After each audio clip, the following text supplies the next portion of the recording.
It is a problem for both sides of politics.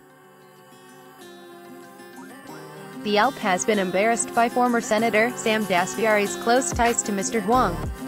Many on the right, however, who are most hawkish about China, also face a dilemma because they are committed to promoting coal exports even in the face of the dangers of climate change. From a national security point of view, the less economically dependent Australia is on China, the better. There is no simple answer. China is not going anywhere, its regime is not going to collapse, and the authoritarian political direction it has set under President Xi Jinping is only likely to generate more conflict. Australia's total ban on Huawei, one of China's most successful private technology companies, over concerns the Chinese Communist Party could use it to spy on the 5G network, is a case where Australia has put itself directly in Beijing's firing line.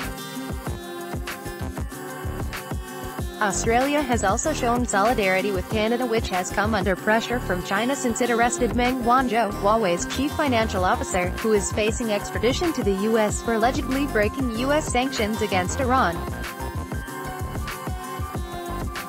Yet, some of our allies have been less confrontational. They have given Huawei the chance to prove it can guarantee Chinese spies are not planting bugging devices in its equipment.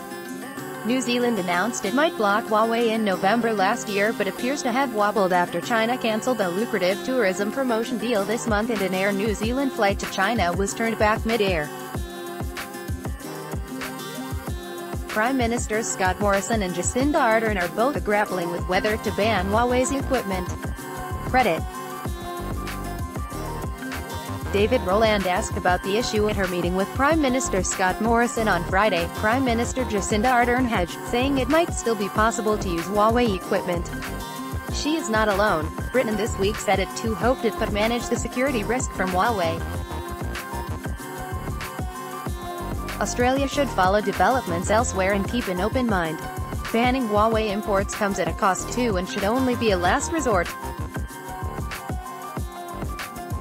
If a technical fix is possible, it is much to be preferred. Moreover, there is no point in artificially raising tensions, especially at a time when the direction of U.S. policy is in flux. President Donald Trump's trade war with China has added to the tensions in the region. The U.S. is demanding China opens markets in exchange for the U.S. dropping punitive tariffs it has imposed on $250 billion of Chinese goods. There are signs, however, that Huawei could be a bargaining chip in those talks. While the U.S. has a de facto ban, Mr. Trump had threatened to sign an executive order permanently banning Huawei from U.S. networks. Yet this week he tweeted he wanted to win through competition, not by blocking out currently more advanced technologies. This is not to say that it is impossible to stand up to China. Huawei is now under pressure to prove its independence from the Chinese government. That is a good thing. Yet Australia must learn to coexist with a powerful China at a time when the U.S. commitment to free trade and its global role are increasingly in doubt. The Herald's editor Lisa Davies writes a weekly newsletter exclusively for subscribers. To have it delivered to your inbox, please sign up here.